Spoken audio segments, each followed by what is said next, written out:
we're now going to move this discussion into an activity. Just out of curiosity, any softball players in the house? Raise your hand, or ballers. Any baseball players? Curtis, I know you are. Any other baseball players or good? Anybody pretty good at catching and throwing, that kind of thing? Generally, pretty athletic folks. Okay. Excellent. So what we need you to do, I need 8 volunteers. Who would be a volunteer today? Just 8 people. Stand up if you're willing to be a volunteer. We've got 3 here. Excellent. Thank you very much. Come on forward here if you're willing to be a volunteer today. All right. Gordon's in on this. All right. Very good. Got 2, 4, 6. I'm going to need 2 more. All right. I think we got 1 more coming up. That's great. And we got our 8. All right. So let's thank them. Fantastic. All right. Let's wait till he gets up here to fully commit before we go to the next step. 2, 4, 6, 8. All right. Do you guys like how you're teamed right now? Does it feel like a good team? You guys okay paired up like this? All right. Well, what I want you to do, here's what we're going to do. We are going to just do a simple game of catch. And this is going to happen out on the grass behind, so we can all turn our chairs and watch in a moment. And you're going to start off just to warm up a little bit. You're going to be pretty close to each other, just a few feet away, just play and catch back and forth. And the idea is every time you catch, you move back 1 full step, all right? And just see who can continue to play catch well over time. So what you're going to be playing catch with is, of course, a water balloon. So head on out there to the grass, and I think we have our water balloon person. Where do they end up? They're somewhere over here. Oh, yeah. All right, Stephen, if you can make sure, and Bruno with a little help, see how these people do. So I'll tell you when to start. Wow. Okay. Well, we did hear that some of our balloons were deflating some, so we'll see how this works out. So, Bruno, make sure everybody gets the fullest balloon possible. That's what we're after today.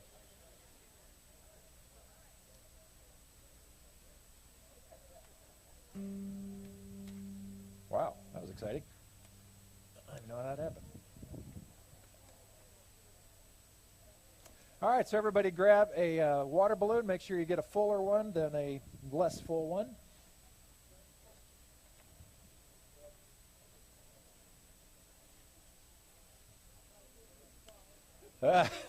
Nice try, Bruno. All right, you're going to want to be pretty close to each other. So why don't you get it like 3 feet apart? 3 feet apart. And we're going to go this way, guys. So you watching me here? So you're going to back up lengthwise. So does anybody need help figuring out how far 3 feet apart is?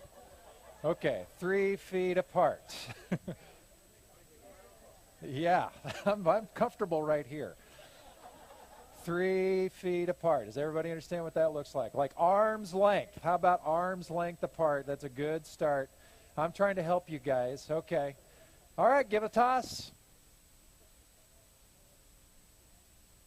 Give a toss, see how you do. Take a step back, see how you do. Take 1 full step back if you've taken a toss. 1 full step back with every toss. Keep on going until you no longer have a water balloon. Doing pretty good, pretty good. All right, George, nice catch. All right, Noah, well done. All right, the Frenchman comes through. Oh, close. All right, Larry, good hands. Okay. Keep it going. Oh, they're out. All right. Oh, we're down to 1 team. Let's see how far they can go. All right, keep going. Oh, oh, it was still going? You still got some? All right, let's give them a round of applause. Very good.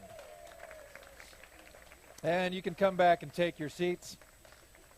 And the good news is at the end of my teaching today, the 8 of you who volunteered get to unload all those water balloons on those people who did not volunteer today. So look forward to that. Yeah, keep it away from electronics. That's why I'm standing close to the TV. That's right. So this all has a point, and we may get to that point eventually. But before we get to that point, I do want to acknowledge that this Wednesday morning at 6 a.m., we have another crew heading south to go work at Deborah's house in Tijuana. So if you are here and you're part of the team, Beth Cortez, Diane Merritt, Mary Devine, Pam Reuter, Sandy Schmidt, Mike Schmidt, Lisa Watson, Ellie Hubbard, and me, please stand so that we can see you. All right. Well done. And we will be, I ask that you pray for us, pray for covering and protection and good health. We're going to be there at a really cool time.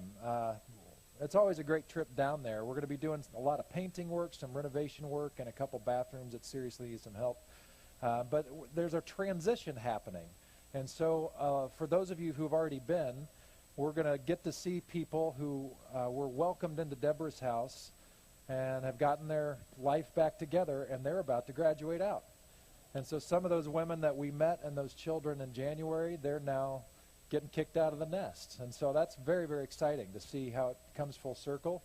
And then part of our work and getting the place ready is there's a whole nother batch of families coming in just 2 weeks. So we get to be a part of making it a home for them as well. So a really cool opportunity. Let's just pray real quick for this team. Would you help me? So God, we are asking for your help and your presence with us as we make our trip down. Give us energy beyond what would be expected. Give us open hearts and minds. I just ask that your Spirit make this an amazing trip, an easy trip, that we have a fabulous time together, and most importantly, that we see amazing things happen down there for this very important work. So be with us, be with Deborah's house, be with the women that are getting ready to go, be with the women and the children that are getting ready to come. May your Spirit be with the whole thing. In Jesus' name, amen. In your bulletin, you have, under the meditation and prayer portion, you have this series of verses from Proverbs, and they all have to do with the fear of the Lord. So I'd like us to read these verses out loud together. They're not going to be on the screen. Let's just read them out loud together. The fear of the Lord is the beginning of wisdom. The fear of the Lord prolongs life. In the fear of the Lord one has strong confidence, and one's children will have a refuge. The fear of the Lord is a fountain of life. The fear of the Lord is life indeed. Filled with it, one rests secure. A very curious series of verses. I had a person a long time ago who's now a crosswalker. He was just getting started, and he asked me, what about this fear of the Lord? He was taking on this challenge of reading the Bible and reading the Psalms every day, and that phrase, fear of the Lord, kept showing up. And it bothered him because it was like, I thought we were supposed to, have this love relationship with God and not be based on fear. So what's with all the fear of the Lord stuff? So we talked about a little bit, and one of the things that we talked about was what Adam Hamilton talks about in his book. This is the last Sunday, by the way, on the Unafraid series, and he talks about the fear of the Lord. Now, it's easy for us to gravitate toward fear of the Lord, meaning be scared of God, because the message, be afraid of God, is common. It rings true in our reptilian brains, to fear the greater other, to be shaking in our boots. That's how religion sort of got its start in terms of the cultic practices of religion historically. As they saw weather changing, they saw that crops weren't coming when they were supposed to. They saw drought, and they assumed that whatever this greater other being was in the sky that was making the sun show up by day and the moon by night and making the rain pour and all that, all of which was incredibly mysterious, must be in the control of this greater other being. And so they figured that when bad things happen, it must be because this greater other being was angry with them. And so they had reason to fear. And they would do whatever it took to appease what they would call the gods. And that led to sacrifice. Somewhere along the way, the sacrifices must have worked. And the reason why they sacrificed like burnt offerings is because, as you know, when you have a good barbecue, the whole neighborhood knows it.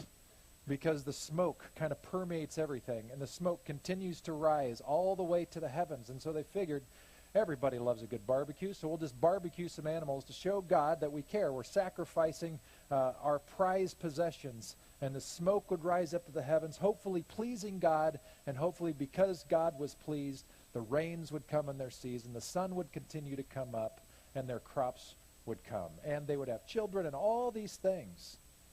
It was all based on an idea of this God who's not happy with us, that's angry with us. So it's easy for us to get to this fear of the Lord thing. In fact, a lot of people come to faith because their life is in crisis. Bad decisions have been made by them or somebody else, and their life is a mess, and so they come, and there's a hint of wondering in their head. Could the bad things in my life be happening because God is angry with me? Should I be afraid of God, and therefore should I do whatever it takes to get God off my back? And so we hear a message in many churches. In fact, this is the dominant message in Christianity in the United States, and in most of the world for that matter. And the story goes like this. Yes, in fact, God is angry with you because you've blown it. And there's some co-opting of some verses, and there's some verses that just flat out make this plain. God's not happy because of what you've done. And you've got to do something or else. Because God's holy, you're not. Something has to make up for that. And so what are you going to do about it? And the Jesus story comes along, and Jesus provides a solution for that. This is standard evangelical thinking, conservative Christian thought. And the fear of the God plays right into that, particularly if we look at some verses to the neglect of others. We can clearly make a case that if you don't accept the forgiveness of God, you're going to be in trouble with God. It's a weird tension. We focus so much on the good news of what has taken place in the grace of God as we've seen that in Jesus, that we kind of forget the other side of what that's really saying. The fear of the Lord causes us, because we're afraid of hell, we're afraid of the condemnation of God, we're afraid of what might happen if we aren't in good standing with God, that we hear about this idea of embracing Jesus, that in Jesus we find forgiveness of sins. And we're also told that apart from Jesus, we do not have the forgiveness of sin. And if we do not have the forgiveness of sin, so the theology goes, we're in trouble. We got no hope. And so we say yes to Jesus. We say yes to the forgiveness. And we just go on our merry way, kind of still afraid of God, partly wondering, as some churches debate this point, is it possible that that forgiveness and that love of God could fade away? The salvation that I've acquired through saying yes to this gift, is it possible for me to lose that gift? And some traditions, like the Baptist tradition, they say no. That's a gift that lasts forever. It cannot be revoked. But other traditions, like the Assemblies of God tradition, says, yeah, you better watch it, because you just might lose that gift of salvation. And if you do, you're right back where you started. But at the core of it is fear. It's fear. That fear may translate somewhat to a love of God, because the more afraid we are of God, the more grateful we might be for the grace of God. And as we're grateful for the grace of God, it makes us say, thank you, God, hallelujah, and all those songs that we sang. But still, in the recesses of our mind, there's still this feeling of fear. How can I cozy up to a God?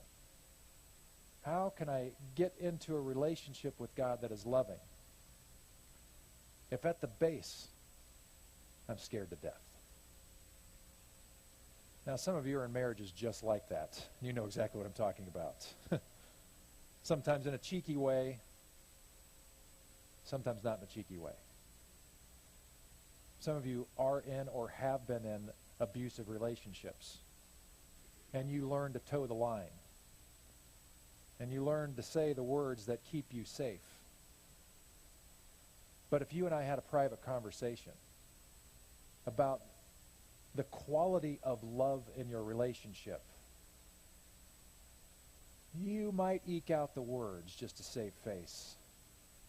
But I think a little bit later you'd say, oh, I'm in this thing because of fear. I'm terrified to leave. And so I'm just doing what I can to keep the peace. And I would say to you, that's not what marriage was intended to be. And that's not the look of love. So we have a decision to make.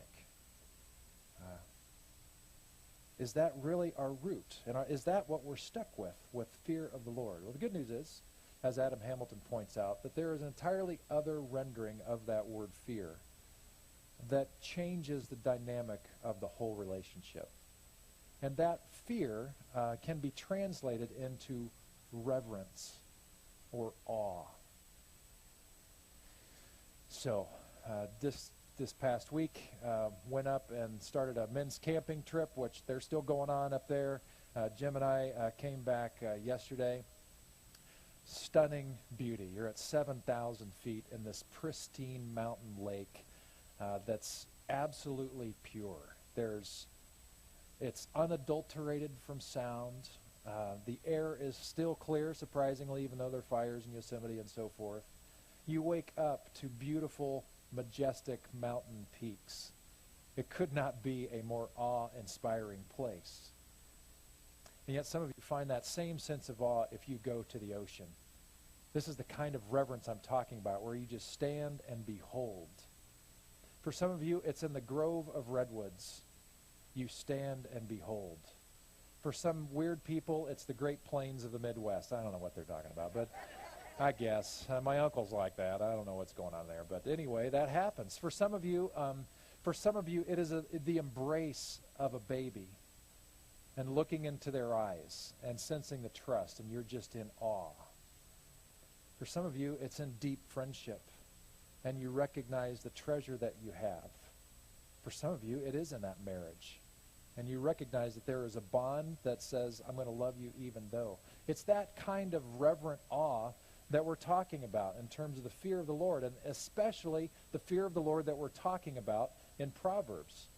Now, the other kind of fear does work for some, because you're constantly looking over your back, and if that's the kind of relationship you're comfortable with, and by the way, a lot of human beings are comfortable with that, they'd rather just be told what to do rather than think through what does it mean to be in a healthy relationship. And so if you're on that plane, and that's where you are, and you're comfortable there, well, that's your option. And you can certainly stay there, and there are millions of people who stay just there. And their faith is working for them, and you're having an ethical life. God bless you. Stick with it if it's working for you. But there are others of you that are just wondering, what else could it look like? And this definition of terms makes all the difference. Because if you're in awe of God, rather than being afraid of God all the time, that changes the dynamic of the relationship entirely. Which brings us to water balloons. So you had conversation today about when you get wet, and when do you hate getting wet, when do you love getting wet, and how's that all play out? And when we watch some fools out there, play a game getting wet. Our relationship with water is interesting. I've been thinking about this. Water shows up a lot biblically, by the way. It's a mega theme if you just want to understand how it was used. At the very beginnings of creation, you have this watery chaos, this void of nothingness, but it's watery, and that's what, the poet, in giving us this picture of creation, that's how the whole thing starts. Watery depths. And as far as their understanding back then, the poet continues that God separates water from the rest to make it habitable. It starts with water. We truck through the Bible a little ways, and we find this story of Noah and the ark. And there's this storm that's going to come, this flood that's going to come. And the way the tradition understands it is the storm is coming message was put out there for a long time to give people a chance to get ready, to turn it around, because nobody was listening to God. That's how the story goes. And the water did come. And on the one hand, it's this horrific, awful picture story that we should not teach our children because it's one of suffering and great death. And yet, within this suffering and great death story, where who knows how many people are wiped out, we also have a story of hope and redemption, where people who recognized the power of God and listened to the voice of God found refuge and rest and life, even within the water. Fascinating. You move into the book of Exodus, water shows up again. Water turning to blood is one of the plagues. Later on, the people of Israel are on their way out. Water is separated. A sea is separated so people can go through on dry land. Water, again. They're in the desert. They're dying of thirst. God calls Moses to strike a rock, and he does, and water comes gushing out, bringing life to the people of Israel. Jump into the New Testament, and you've got Jesus and water. Saying in the Gospel of John, people are born of water and the Spirit. Water and the Spirit. Isn't that curious? Other miracles of Jesus. You've got Jesus walking on water in one picture. You've got Jesus calming the storm of water in another picture. Jesus hangs out by the water. He found his first followers who were fishermen, who were very familiar with water. At one of the first miracles in the Gospel of John, he finds these containers filled with water used for a sacral cleansing ritual. And he changes that water into wine. He does something with the water. He's with a woman at a well in Samaria that he just had to go talk to. And they're talking about water. And he's saying to this woman, you know, if you knew who you were talking to, you'd ask him for water. And you'd have water that would last forever. And he later helps her understand that he's talking about something within her, but the metaphor is water. And yet in our life, we're kind of funny about water. If I literally brought all those balloons up here and started taking target practice on you, my guess is most of you would cower. Only a few of you who are very courageous and strong would stand up, or would know how bad my aim is. You would stand up and say, take your best shot. And I would say to you, all of you who are cowering about it, I would say, hey, it's only water. But how many of you have run from a water balloon? You've run from a super soaker. You've even run from a dinky squirt gun that is barely doing anything, that you might even feel, right? You want to play a trick on somebody at work, you come with a water bottle and you just give them a little spray, they're like that. We have this weird relationship with water, where sometimes we fear it, we don't want to get wet, but then there are other times where we can't get enough of it, can we? Lauren Haas, who's still up at the lake, found this primo cliff, for lack of a better word, to jump off into this incredible water.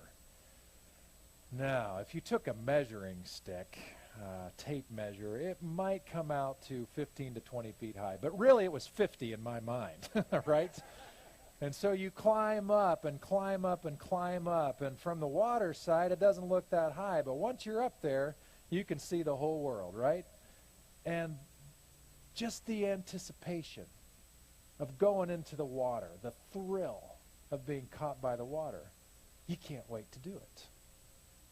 Jim and I took a killer hike yesterday morning, and we got back a few hours later, and both of us were like, it's time to take a dip. And the water felt so good, we couldn't wait to get into this bath water of this mountain lake and become refreshed, renewed. Some of you get that same kind of thing happening at the ocean. Just walking in the surf does something to you. That connection with the water just somehow enlivens you again. Anybody experience that? Where you can't wait for the water? Sometimes it's a shower, and you just want to relax and chill out. Sometimes it's a hot tub or a pool or whatever. So we have this relationship where sometimes we're running in terror from water, and yet at other times we can't wait to embrace more water. You're dying of thirst. What do you want most? You want a glass of water. You can't get enough, and when you're in the mountain air where it's dry, you can't drink enough. Such a strange relationship we have with water. You know where water is? You know where you can find water? Everywhere. In every living thing, there's water. You may be grateful today that it's not raining, but there's still water in the air. Even if you can't see it, there's water in the air. And so I wonder how our relationship with God is similar to our relationship with water. We creatures who are made up of water, and a similar salinity, I think that's the right word, for as the ocean. I wonder how our relationship with God is like that. In a lot of biblical and theological stuff, we use metaphor to help us understand our relationship with God and the nature of God. And I wonder where you are, especially as we're talking about fear of the Lord. Do you fear God? Do you try to toe the line because in your head, God the judge has the largest water balloon known in history, and he's just waiting for you to blow it, and you're terrified of getting wet? Is that your image of God? Well, what if we started to think about God like we think about water, in a healthier way, in a positive way? What if we started to really realize that just like water is in the air everywhere, so God is everywhere? For those of us who feel distant from God, who wonder where God is, how would that change the dynamic if we knew that we could not escape the presence of God, as the psalmist writes?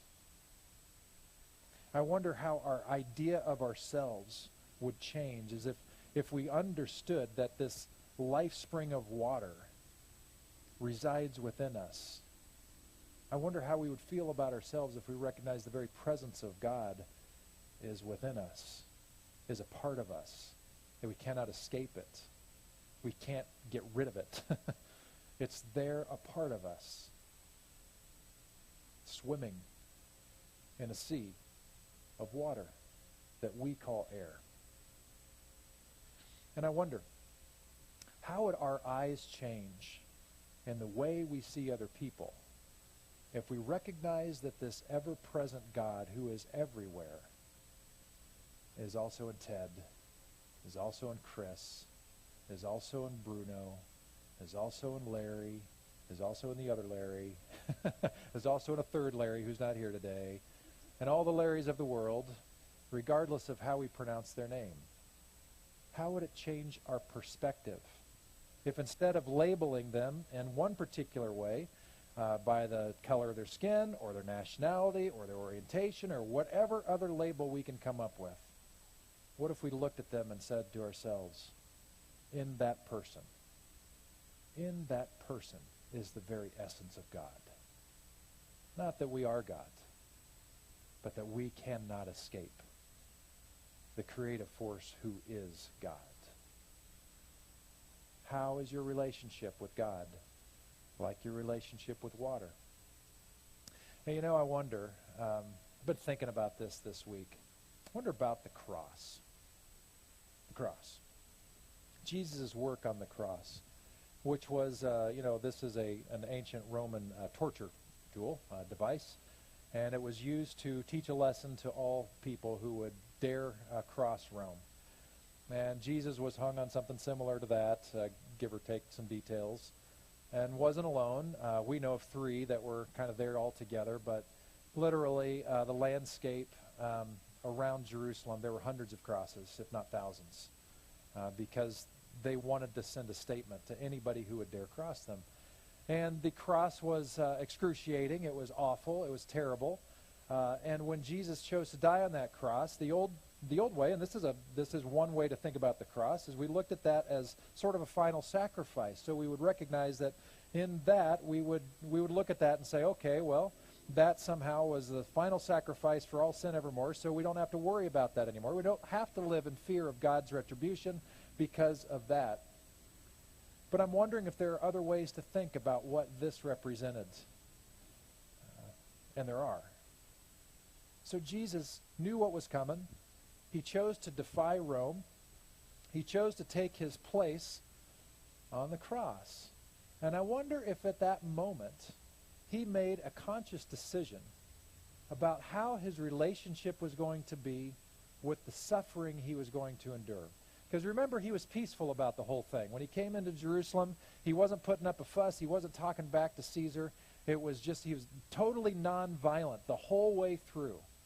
Kept his peace and allowed this to happen. It's almost as if, instead of looking at this as the crosshairs of a target for a massive water balloon that you don't want, it's almost as if, even in spite of the pain and the shame and the humiliation, it's almost like Jesus, on a relentless, hot, humid summer day, is saying, bring the water balloon. Because somehow, in what I'm about to do here, in terms of this theological metaphor of sacrifice, but then also in another way of saying, this nonviolence thing is working, and it will continue to work, and it will inspire. It's almost as if he says, go ahead and do it. Because somehow it works. And I wonder if our relationship with God, our relationship with what we're called to do, is kind of like getting into a cold lake that we actually want to swim in, but we're timid to do it because it feels so foreign. I wonder if some of the things that you're being called into feel like they're the wrong thing, and yet the Spirit of God beckons. You fear it like a water balloon, and yet it is the very thing that will nourish your soul. I wonder if our relationship with God is like hydration. I'm kind of a water nut. I drink tons of water all day, all the time. I know some people that are lucky to get 1 cup across their lips before noon, and then that's it until they go to bed.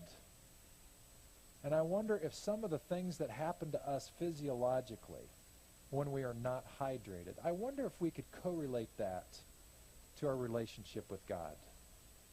Like, what if we barely take a sip of God in our life? And I wonder how that translates into feeling dehydrated spiritually. And I wonder where you are on that. How spiritually hydrated are you? The fear of the Lord is one of awe and reverence. It's a recognition that God is everywhere all the time, and that alone is mind-blowing. Is the fact that we look at God as the source of the energetic force of creation, the creative mind. How it all played out, we're not sure, but we do know that creation continues to expand at an accelerating rate. And that's mind-blowing. And if you open your eyes at all to the minutia in front of you or the grandeur of all of creation, how can you not wonder at God? So I leave you with more questions today than answers.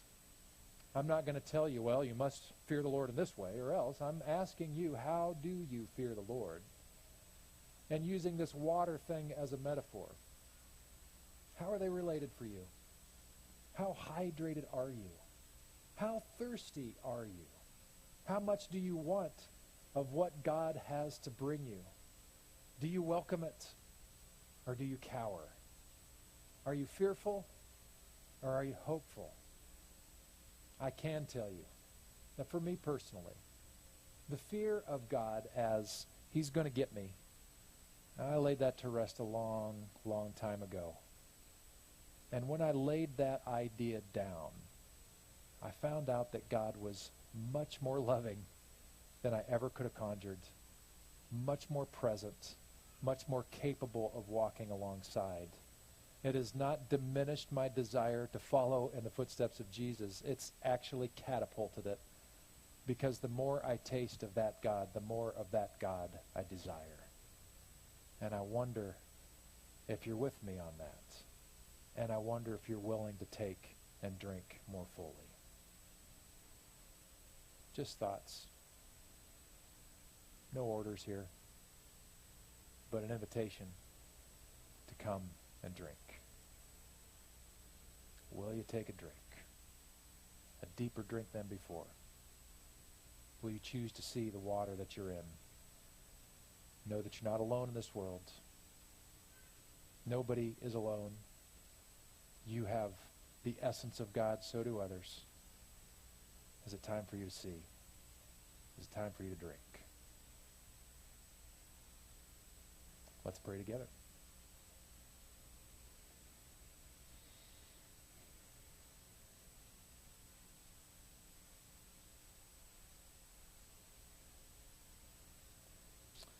So what's sticking with you, crosswalkers?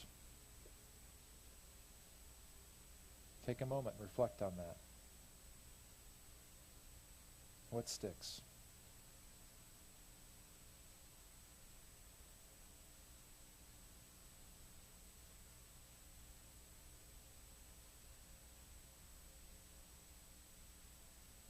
God, some of us feel so dried up.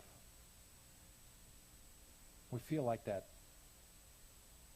valley of dry bones that we read about in the book of Ezekiel. And we relate. Some of us feel like we can barely take another step because we're so parched. God, you've been there all along. The well has not run dry. So whatever has been keeping us from drawing more deeply, from drinking more deeply of who you are, help us shed that. If somehow it's guilt or shame, then help us shed that. Because that's not the model. And you offer us grace, relief, redemption. And for some of us, if it's apathy, if we just don't care that much, and yet we find that our life is struggling to be meaningful, to even survive, perhaps, and I pray, God, that we'll recognize that maybe we're just dehydrated, that we've been drawing from a source that is not really the source. May today be a day, God, when we truly find the thirst in our souls quenched. May we breathe deeply of the water in the air, of the Spirit in our lungs. And may we be renewed and refreshed. Be with us, God, as we go forward as your people who offer water to a thirsty world. May we point them to the source, even as we draw from it. In Jesus' name, amen.